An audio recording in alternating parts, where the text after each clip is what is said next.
first 3 kids to be welcomed into the home. And so after being found and rescued, the caregiver renamed the children. And so for the little girl, she gave her the name Ruth after my mom. And mom was not very happy about that at first. She's like, I don't want any unnecessary attention. But the caregiver insisted it as a form of gratitude for what my mom was doing over in Congo, because not many people do orphan work there. And people that are from there and leave, when they come back, they don't really invest in things like that. So we call her Lord. And so she had been previously abandoned like the 2 other little boys, but every day the pastor would call my mom for the first month to let her know how things are going. And so the first weekend, he called my mom one day and told her that little Ruth had been vomiting for about 2 days. And so after calling the nurse to come over, she said that because she was so used to eating like 1 meal a day, or even sometimes going a day without food, that eating 3 meals a day for her was considered overeating, and that was causing her to vomit too much. And so I just thought it was interesting that something that was so good for her could be bad at the time. And so I thought it was interesting that she had to experience that weird detour. In my mind, I was like, okay, they're coming into this home, they'll have food, they'll have clothing, they'll have all their basic needs met, everything will be perfect, but that wasn't the case right away. And then in the same week, around the same time, one of the little boys, his name is Joseph, he was having trouble sleeping. And so every night, the caregiver would wake up in the middle of the night to go and check on them, and she would find Joseph sleeping on the floor. And so after the 3rd night, she finally asked him, after waking him up and putting him on his bed again for the 3rd time, she asked him, like, why are you sleeping on the floor? And he said that was more comfortable for him. That was just where he always slept, and it would take time for him to adjust to sleeping on, a softer surface on a mattress. And so she worked with him, and in time he was able to adapt. But in both of those stories, there was a common theme of having to abandon their previous past and adapting to the new change, and so overcoming those unnatural comforts. And so it's interesting because as we grow, and God kind of equated this to how we grow in the Lord, from going from glory to glory, how we have to abandon our previous patterns, habits, and adapt to something that is actually better for us. And it is similar to growing pains.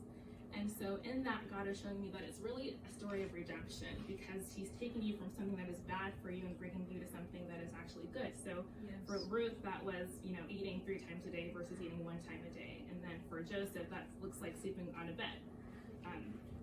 And so with that, this orphanage really is all about redemption. I think that's the theme that God has been speaking to me about regarding what we're actually doing in Congo, and how God wants to use this ministry to redeem the lives of the children, to rewrite their stories, to restore their stories, and to be able to give them a better destiny, really. And so that is the mission of this organization. And so really, as you guys begin to invest in these children, we have to remember that they are real people. And so there's a quote by David Platt, and he says that we learned that orphans are easier to ignore before we know their names. They're easier to ignore before you see their faces. And it's easier to pretend that they're not real before you hold them in your arms, but once you do, everything changes. And like Joel was saying for Bo, the little girl with the green Santa, like think of that story, like when you see her in person, she's just like any little girl. And it's like something that you can provide for her, something that you want to do for her, and it's completely possible. And so these are the names of the 10 children that we currently care for. And so as you guys take time to pray for them, just remember that they're also praying for you here. They know that there are people in America who support them, who love them, who want them to have a better life. And so they're praying for us here. They're praying for the new house to be finished being built. And so if you could just keep them in your prayers as well. So as you guys do give, like we mentioned, we're just volunteers. Really, it's an official organization, but we're also volunteers within the organization. So anything that you give, it goes directly to the kids. We don't take anything out. So like anything that we're doing, like this event, something that my family, we pay for. And so this ministry does belong to the Lord. It doesn't belong to my mom or my dad or any of us. It belongs to God, and the children ultimately belong to the Lord as well. And so these are just the different ways that you can support us, that you can support this mission and take part in it. And really, that is the end of our presentation. So. Beautiful.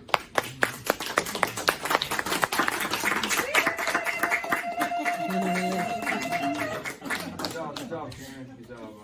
She speaks better than I do. No, really, I'm like, oh, okay, guess we did, Karen. No, so if anybody just want Q&A, questions, any comments, we want to be with my dad's here, my parents here, we want to be able to answer it directly.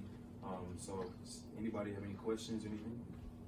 I was just curious, you guys keep like a log of cost factors on